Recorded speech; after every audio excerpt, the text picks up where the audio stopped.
boss's son got hired as my manager on a Monday. By Friday, he was crying in front of HR while I sat there with a folder full of proof. I'm 29 and I worked operations for a logistics company outside Chicago. Nothing glamorous. I was the person who fixed broken schedules, angry client emails, missing invoices, and the kind of disasters nobody noticed unless I failed. Then Ryan showed up. Ryan was 24, fresh MBA, son of one of our biggest investors, and he introduced himself by saying, "I'm here to modernize things." What he meant was, "I'm here to take credit." First, I tried to be patient. I needed that job. My mom's medical bills were eating half my paycheck, and I had spent 3 years building enough trust to finally be considered for operation lead. Ryan started small. He'd ask me to walk him through reports, then present them in meetings like he'd created them. He'd forward my client recovery plans with my name removed. He once told me in front of the team, "Don't worry, I'll make this sound executive level." Everyone laughed. I laughed too because I didn't know what else to do.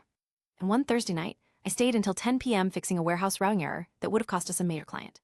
The next morning, our CEO praised Ryan for saving the account. Ryan didn't even look at me. He just smiled and said, "Happy to jump in where needed." That's when I stopped telling him for free.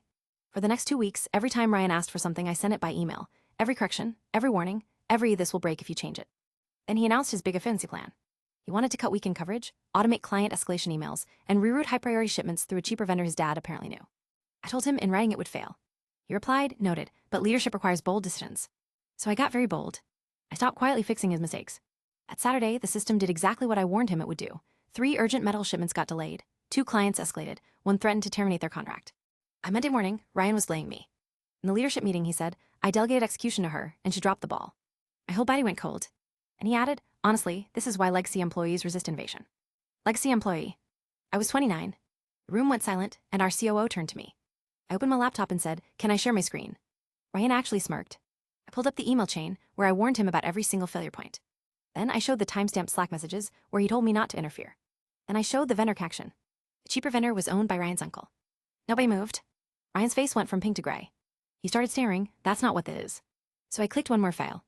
It was a forwarded email Ryan accidentally sent me 2 days earlier, where he wrote to his dad, "Once this works, they'll have to give me her role."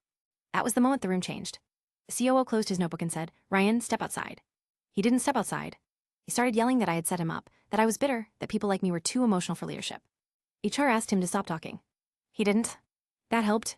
At the end of the week, Ryan was gone. The vendor contract was frozen. His dad's investment deal suddenly got reviewed. And me? I got the operations lead role. The part that went too far was what happened after. Ryan sent me a long message saying I ruined his career over one mistake. I stared at it for a while, then replied with the same thing he wrote on my warning email. Noted,